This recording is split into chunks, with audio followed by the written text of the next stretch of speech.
नंदुरबार इथं जिल्हाधिकारी कार्यालय पत्रकार परिषद जिल्हाधिकारी मॅडम अंजली शर्मा यांनी पूर्ण जिल्ह्याच्या ठिकठिकाणी मतदान करण्यात येणार आहे त्याबाबतीत दिलेली माहिती पत्रकारांना दिली।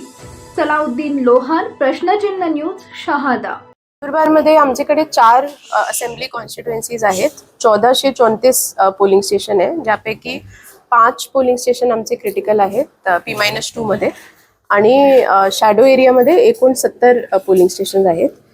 P-2 म्हणजे पोलिंग पार्टीचे 2 दिवस पूर्वी आपला डिस्पॅच होतो, तर आज आम्ही आमचे जे P-2 पोलिंग स्टेशन आहे त्यांचा डिस्पॅच अक्कलकुवापासून चालू आहे आत्ता आणि बाकी पोलिंग स्टेशनचं डिस्पॅच उद्या सुरू होईल। पोलिंग पार्टी उद्या संध्याकाळपर्यंत त्यांचे ठिकाण पोहोचतील आणि मतदान 20 तारखेला आहे, जसं आपल्या सगळ्यांना माहिती आहे।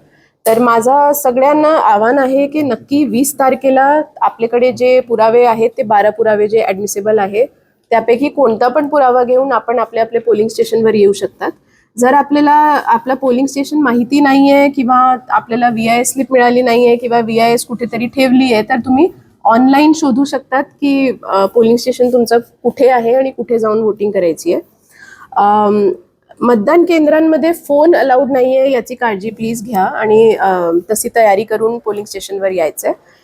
काही पण डाऊट असला आपल्याला आणि ते विचारायचं आहे तर ECIचा एक हेल्पलाईन नंबर आहे 1950 आणि डिस्ट्रिक्ट कंट्रोल सेंटरने एक हेल्पलाईन नंबर तयार केला आहे, त्याचा नंबर आहे 210031। काही पण तुमच्या डोक्यात हा डाऊट आला तर प्लीज आम्हाला नक्की कॉल करा आणि 20 तारखेला सगळ्यांना मतदानसाठी नक्की पोलिंग स्टेशनमध्ये यायचं आहे। धन्यवाद।